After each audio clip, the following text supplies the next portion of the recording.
Watch, Trump plans in Vietnam, immediately makes communists cry with 10 words about USA. President Donald Trump is currently 1 week into his historic 12-day trip throughout Asia, which will see him visit 5 nations in all. On Friday, the president traveled to Vietnam, marking the 4th leg of his journey. As soon as he landed, he dropped 10 words about the United States which left his communist hosts crying.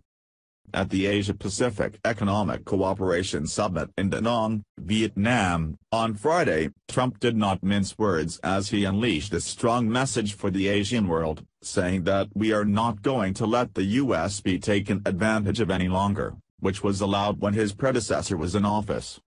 President Donald Trump went to Vietnam on Friday with a strong message for Asia.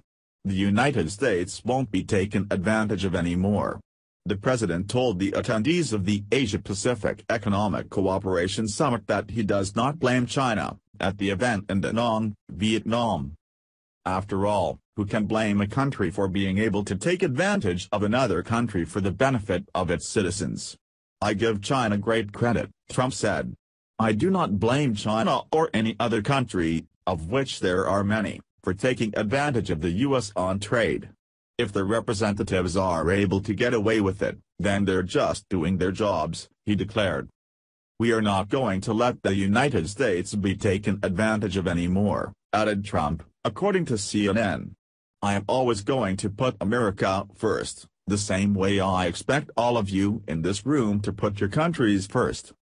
He continued, we must ensure that all play by the rules, which they do not right now.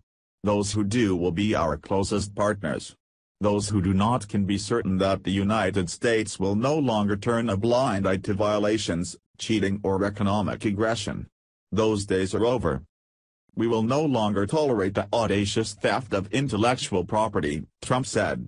We will confront the destructive practices of forcing businesses to surrender their technologies to the state and forcing them into joint ventures in exchange for market access.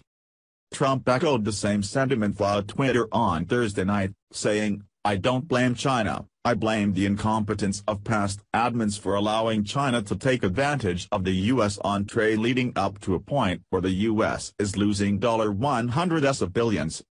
He added, taking full advantage of the social media platform's new 240-character limit, how can you blame China for taking advantage of people that had no clue?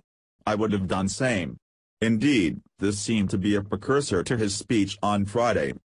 I don't blame China, I blame the incompetence of past admins for allowing China to take advantage of the U.S. on trade leading up to a point where the U.S. is losing $100s of billions. How can you blame China for taking advantage of people that had no clue? I would have done same. The media has largely portrayed Trump as some kind of buffoon bumbling through Asia, putting his hosts off with his America first attitude. However, nothing could be further from the truth.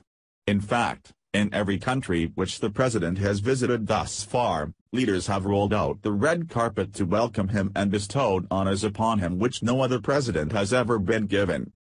President Trump's foreign counterparts are not annoyed by his policy of putting America first. Rather, they respect him because of it. They do the same in their own countries.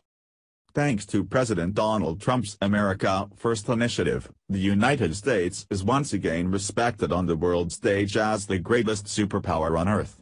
No longer are we the laughingstock of foreign nations that we were when our leader was a weakling wearing mom jeans and bowing to foreign leaders.